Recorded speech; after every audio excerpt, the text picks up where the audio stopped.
रूपाचा तुम्हाला गर्व निर्माण झाला माऊली, आणि या रूपाच्या गर्वानेच तुमची ही रेष खाली आली माऊली.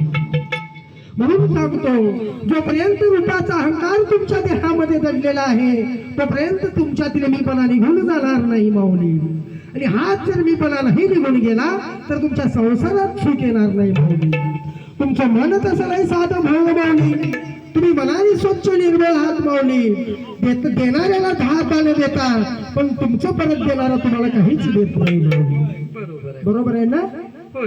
त्यासाठी माऊली तुम्हाला एक उपाय केला पाहिजे. बघा, जमल का तुम्हाला करायला म्हटलं मी? रोज पहाटेच्या वेळी सकाळी लवकर उठून आपल्या अंगणामध्ये असणारी जी तुळस आहे त्या तुळशीला तुम्हाला पाणी घालून पुजावं पहा माऊली. समजलं? आणि तुमच्या घरी जो पतिदेव आहे त्या पतिदेवाचं दर्शन रोज घ्यावं लागेल माऊली.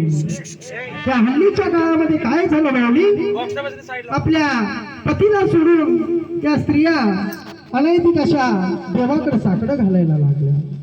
काहीच मैसुनी करा एक चित्त आवडीने आनंद आरवावा. जोपर्यंत तुम्ही आम्ही एकाग्र होऊन त्या चैतन्य रूपी असणाऱ्या परमात्म्याचं नामस्मरण करणार नाही तोपर्यंत तुमच्या आमच्यामध्ये ते दैवत्व प्राप्त होणार नाही.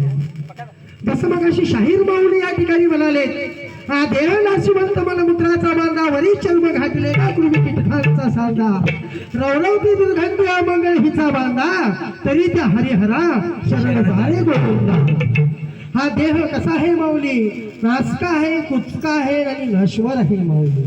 आणि या नासक्या देहाला पॉन्सची पावडर लावून नाचण्यापेक्षा आणि याला लटवण्यापेक्षा थकवण्यापेक्षा हे हरिनामात तुम्ही आम्ही जर गुंतून गेलो तर ते हरिनाम तुम्ही आम्हाला तारल पहा माऊली.